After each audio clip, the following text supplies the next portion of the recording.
Yo les gars, yo tout le monde, on se retrouve pour une nouvelle vidéo et une nouvelle vidéo pronostic du match très très important qui nous attend demain soir. Barcelone contre l'Atlético Madrid au stade de Montjuïc à Barcelone dans un contexte très très compliqué pour le Barça après une série un peu négative, même beaucoup en Liga. Et au contraire, un Atlético Madrid qui arrive en très très grande forme avec 11 victoires sur les 11 derniers matchs. Voilà, un affrontement au sommet, c'est le premier contre le deuxième de Liga. Il peut avoir un énorme écart en cas de défaite pour les Barcelonais. L'Atlético Madrid qui peut prendre 3 points d'avance avec un match en moins, donc possiblement 6 points sur la très bonne dynamique. Ça serait vraiment une catastrophe pour les Blaugrana, mais au contraire, les Barcelonais peuvent quand même revenir un minimum en gagnant ce match, en revenant voilà, à 3 points avec un match en moins pour repartir dans cette Liga. C'est un match très très intéressant. Ces Barça Atlético qui ont vraiment vraiment souvent voilà, fait des étincelles. On s'en souvient bien sûr du match avec Adama Traoré. Sur le côté, la volée magnifique de Jordi Alba, c'était il y a 2 ans, l'année où le Barça va prendre le titre, il me semble. Et donc voilà, on est parti pour cette vidéo juste avant cette vidéo analyse pronostic. N'hésitez pas les gars à vous abonner, liker, commenter, tout le tout team, bien sûr, comme d'habitude, ça m'aide énormément dans mon projet. Et on est tout de suite parti pour voir un peu ce match. Déjà, on va quand même s'attarder sur les personnes qui ne joueront pas. C'est bien sûr le plus important. Pourquoi? Parce que du côté du Barça, bien sûr, vous le savez, cette absence de Lamine Yamal qui va être extrêmement préjudiciable pour le Barça. On sait qu'il y a un Barça avec Lamine Yamal et un Barça sans Lamine Yamal. Et le Barça sans Lamine Yamal, il est beaucoup moins fort que le Barça avec. On l'a vu notamment dans les derniers mois, dernières semaines, avec un Lamine Yamal un peu en dilettante, un peu blessé, où il était pas là pendant un nombre de matchs assez important. Le Barça a complètement dégringolé au classement, totalement dégringolé dans les performances, totalement dégringolé dans le style de jeu. Le Barça n'arrivait plus à gagner, ils n'arrivaient plus à mettre des buts. C'était extrêmement compliqué sans lui. Voilà, dernièrement, il revient, il fait un énorme match face à Dortmund, il est élu homme du match, il fait un énorme match face notamment. Voilà, il fait des bons matchs. Mais maintenant, il est de nouveau plus là. Et quand il est plus là, on sait que c'est très très compliqué. Pourquoi? Parce qu'on n'a pas de réel quatrième homme en attaque. On en a trois. Rafinha, Lewandowski, Lamine Yamal. Et le quatrième, on le cherche encore. Est-ce que ça peut être Ferran Torres sur l'aile? Je crois pas. Ferran Torres, on l'a vu dernièrement face à Dortmund, face au Real Betis, face à plusieurs équipes. Rentrer en cours de jeu au poste de numéro 9 et faire la différence. On sait qu'il est plutôt à l'aise dans cette position, notamment pour prendre l'espace, pour pouvoir faire des appels tranchants, etc. Il est plutôt bon, on va l'avouer. C'est même une plutôt bonne alternative à Lewandowski devant. Mais sur l'aile, pour l'instant, c'est extrêmement compliqué. Il y a un Ansu Fati également qui est de retour. On le voit, il n'est pas sur la liste des joueurs blessés. Donc pourquoi pas Ansu Fati? Ansu Fati, on sait quand même que le niveau est quand même bien bas. Franchement, j'ai du mal à croire que Ansu Fati pourra nous sortir de cette mauvaise passe sans Lamine Yamal. Sans Lamine Yamal, pour moi, ça change énormément de choses dans l'animation. Ça veut dire que Hansi Flick doit mettre un milieu offensif sur le côté, soit Dani Olmo, soit Fermin Lopez, que moi j'aime pas du tout sur ce début de saison. Donc voilà, moi ça m'inquiète énormément. On sait également que Rafinha et Lewandowski sont moins forts sans un Lamine Yamal pour les servir. On sait que Lamine Yamal, c'est vraiment la vision de jeu, les passes décisives, les passes en extérieur du pied. C'est lui qui crée les décalages, c'est lui qui crée le dynamisme, voilà, qui vient bombarder la défense adverse. Sans lui, c'est beaucoup beaucoup plus compliqué. Et j'espère qu'on va pas le voir ce week-end, même si franchement, j'en ai très peur. Les autres absents, bon, alors là, on est plutôt sur des absents de longue durée. Christensen, on est au courant, Bernal et Ter Stegen également. Pour les joueurs qui reviennent, on l'a dit, Ansu Fati, Frenkie de Jong, ça fait déjà un moment, Gavi, ça fait déjà un moment, mais peut-être Araujo. On sait qu'il était sur les feuilles de match, notamment à Dortmund, et ce week-end, le week-end passé face à Leganés, il n'est même pas rentré pour l'instant. Ça, j'ai quand même beaucoup de mal à y croire qu'il sera tout de suite titulaire, mais pourquoi pas une rentrée en jeu. En tout cas, il est de retour dans le groupe, et ça, franchement, ça fait plaisir. Surtout quand on voit les récentes formes vraiment, vraiment moyennes de Koubarsi et de Martinez qui enchaînent énormément. Moi, je leur en veux pas, mais ils enchaînent énormément de matchs. C'est très, très compliqué pour eux. Et en face, on a quasiment une équipe sans aucun blessé. Un seul blessé, mais on va dire que c'est un attaquant plutôt moyen en ce moment. C'est Alexander Sorloth qui s'est blessé et qui reviendra pas avant l'année prochaine. Bon, on sait que c'est une grande perte, mais franchement, on peut avoir un Alvarez, un Griezmann en face. Donc franchement, c'est pas franchement Sorloth qui va réellement les impacter négativement.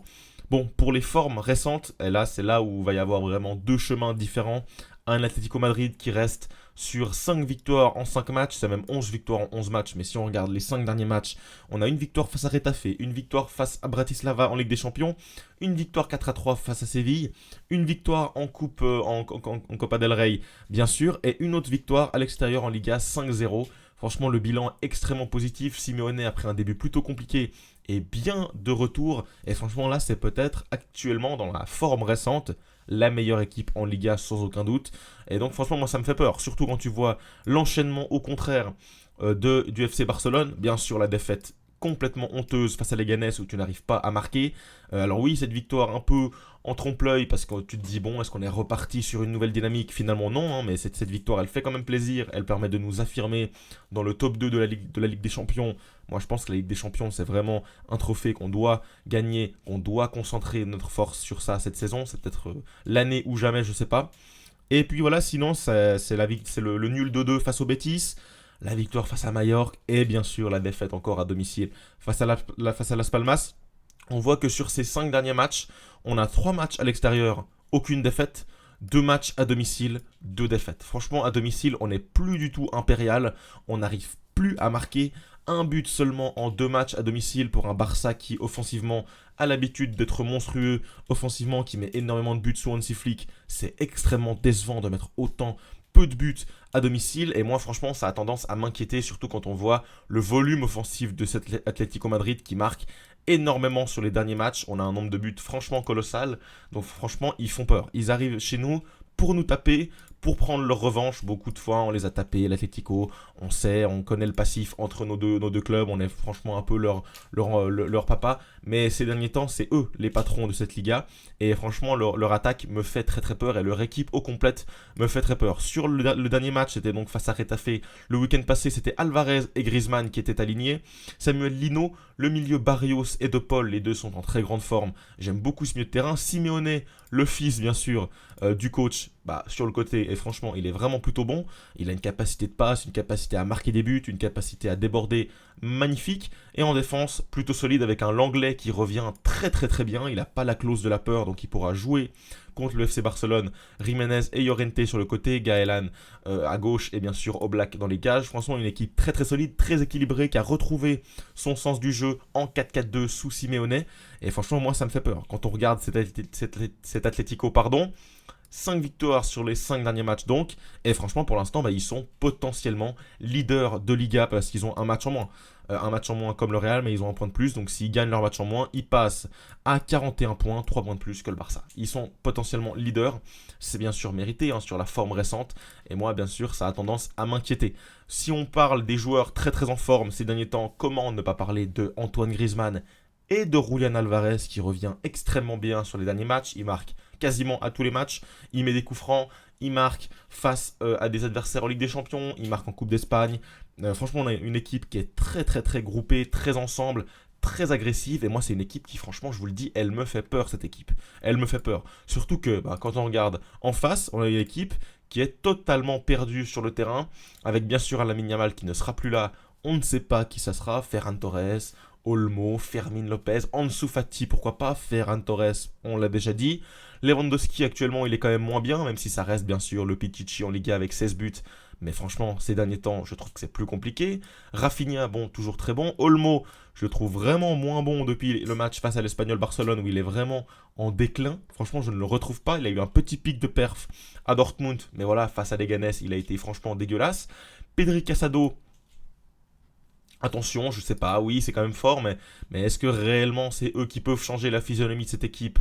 J'attends de voir. Baldé, Martinez, Garcia et Koundé sera sûrement Koubarsi ici, mais franchement, Baldé, moi je suis quand même très déçu offensivement de ce qu'il peut amener. C'est quand même un joueur qui, lors de sa première saison, nous a ébloui par sa capacité à déborder, centrer sur Lewandowski, être vraiment dangereux dans le demi-espace, couper les lignes, être disponible en profondeur. J'ai l'impression qu'actuellement, il est franchement perdu, il ne sait pas centrer, il est vraiment vraiment en difficulté sur chaque ballon qu'il touche, dans la surface adverse, dans les 30 derniers mètres. Donc par rapport à ça, moi je suis vraiment très inquiet. Koundé, on sait que c'est pas un joueur qui, dans les derniers mètres, a réellement un sang-froid magnifique. On l'a vu face à Leganés, il a une énorme action à 5 mètres des cages, il la saccage, il la met à côté. Voilà, on est face à une équipe qui actuellement est en manque de repères. Et en plus de perdre Lamine Yamal, forcément, ça va accentuer ce manque de repères-là. Donc les gars, franchement, je pense que vous l'avez compris, hein, parce que mon discours est plutôt négatif pour le Barça. Je suis très très inquiet, on est sur une séquence complètement désastreuse avec une victoire sur les 5 derniers matchs en lice. Et franchement, je sais pas, je vois pas réellement un bon match. Je vois pas un Barça être vraiment supérieur à cet Atlético Madrid. Je pense même pas que le Barça va être surdominateur. Alors les cotes sont en faveur du Barça, mais vous le voyez, c'est franchement plutôt serré. Quasiment une cote à 2 pour le Barça à domicile, c'est assez rare. 3,80 pour le match nul et 3,90 pour l'Atlético Madrid. Franchement, si je dois suivre les cotes, je vais presque sur l'Atlético. Franchement, la cote de l'Atlético est assez haute pour une équipe qui arrive avec un tellement plein de confiance comparé à une équipe du Barça qui va revenir dans une période compliquée, en plus sans son joueur clé Lamine Yamal qui est blessé. Je ne sais pas. Je ne sais pas et voilà, bien sûr vous le savez, je suis supporter du Barça. J'ai bien évidemment envie que ce Barça gagne, mais je vois un match très très compliqué et pour vous dire, je vois même pas une victoire du Barça. Je vais voir un match très très compliqué et je vois même une défaite. Franchement, je vois une défaite 1-2 du Barça face à l'Atlético Madrid. Je sais pas, j'ai l'impression qu'on va devoir subir beaucoup d'offensives. J'ai l'impression qu'on va être inoffensif devant, à moins que Olmo fasse un énorme match, à moins que Lewandowski mette ses actions. Et peut-être à ce moment-là, je pourrais miser sur 1-2-2. Mais pour moi, on va encaisser un but. On va même encaisser 2 buts. Il y a des attaquants qui vont très vite sur les côtés. Il y a des attaquants devant qui sont très en forme. Griezmann, Alvarez. Au milieu de terrain, c'est quand même très solide. Barrios, De Paul. Et derrière, avec un Oblak dans les cages, c'est franchement très solide. En tout cas, vous l'avez compris, je ne vois pas une victoire large du Barça. Peut-être une victoire sur le plus petit des écarts avec une victoire, un but d'écart. Pourquoi pas 1-0. Franchement, c'est bien le match que le Barça peut gagner 1-0, comme le perdre. Franchement, vous voyez, je suis extrêmement indécis pour ce match, ce qui, bien sûr, me rend extrêmement hypé pour aller regarder ce match. On sera bien sûr disponible dès le coup de sifflet final pour le débrief directement sur la chaîne. Donc, pour ne pas le louper, bien sûr, les gars, abonnez-vous, activez la cloche pour être informé quand ce débrief sortira. Et donnez-moi, bien sûr, vos pronostics dans les commentaires. Bien sûr, on verra qui aura raison. Si moi, je dois me fixer un pronostic clair et je dois figer dans le marbre un pronostic, je dirais quand même défaite du Barça 1-2. Voilà les gars, c'est tout pour cette vidéo. J'attends bien sûr vos retours et vos pronostics en commentaire et on se retrouve très très vite pour de nouvelles vidéos dès le coup de sifflet final. Ciao et visca Barça.